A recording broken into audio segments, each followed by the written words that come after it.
Depending upon the size of your party, here are the recommended enemies featured in this scenario. Below that, you will find a gauge of how easy or difficult a combat encounter with these foes will likely be, depending upon the level of the adventuring party.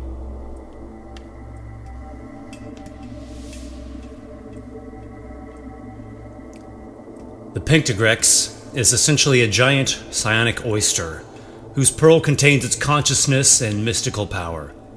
It is a sentient being with a cruel intelligence, and from its egomaniacal viewpoint, other creatures are inferior forms of life. This Pinctagrex calls itself Trariki.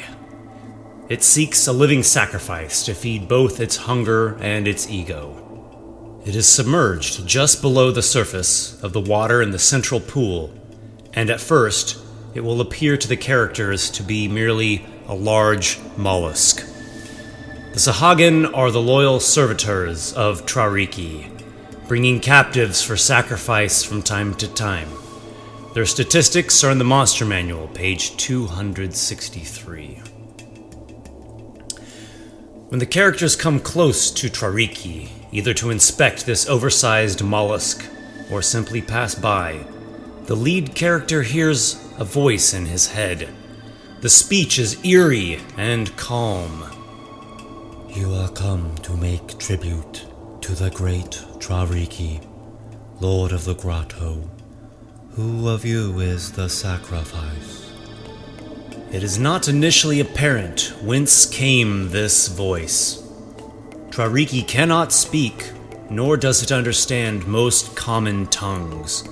Characters can only speak in Aquan or Sahuagin, or make use of Trariki's telepathy to respond mentally. But if the characters ask for clarification about this sacrifice, Trariki says, Beneath this majesty, there is hunger. Is one of you the chosen offering, or shall you bring another? Trariki will not allow the characters to pass, unless they provide a person for it to consume.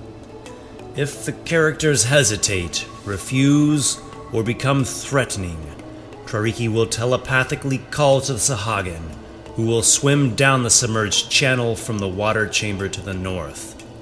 The enemies intend to take a sacrifice by force. Below are some skills the characters may use during the initial interaction.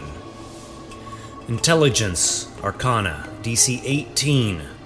The telepathic voice is actually coming from inside the giant mollusk itself.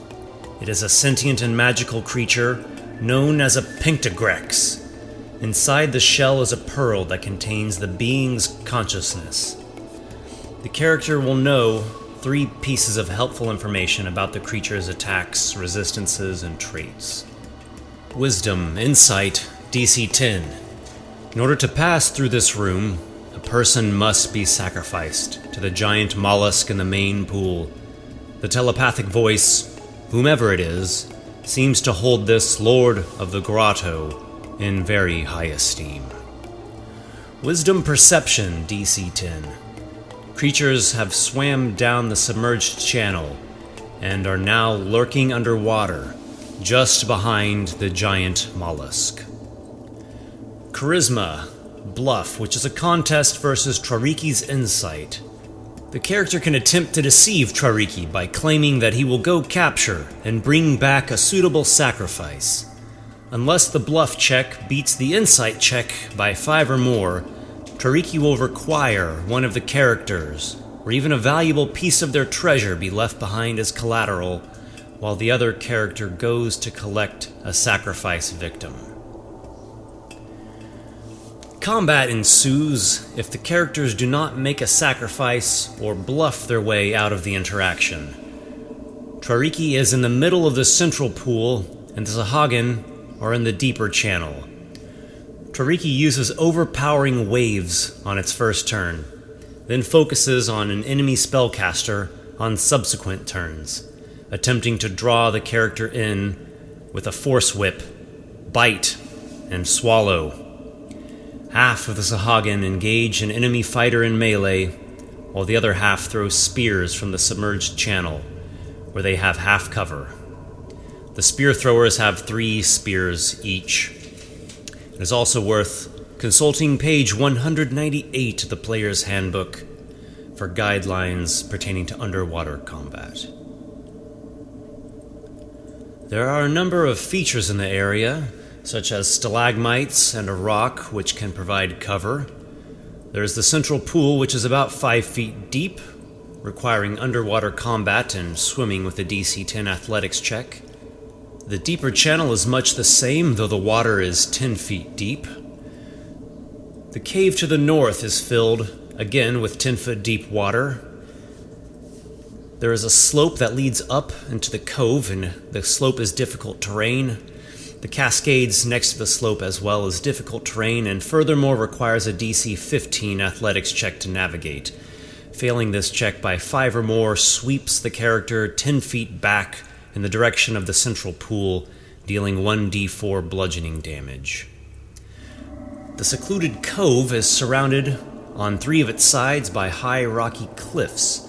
There is a sandy beach, which is difficult terrain to walk upon. This leads to the rushing tides of the ocean. The ocean water expands at 2 feet of depth per 5 feet out the character moves. Swimming in these rough ocean waters requires a DC 15 athletics check. A reef shark, who is friendly to the Sahuagin, swims in these waters and will attack intruders.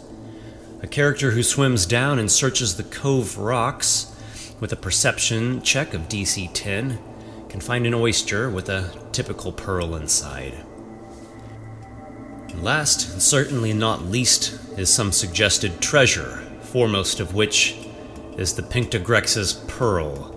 If it is extracted, it functions not only as a valuable gem, but a magic item, an orb of sorts. I hope this entry has made you hungry to explore the Seaside Grotto. Add a bit of aquatic danger to your next expedition or dungeon delve, and enjoy the scenario that unfolds. Thank you for watching as always, and may your adventures be many.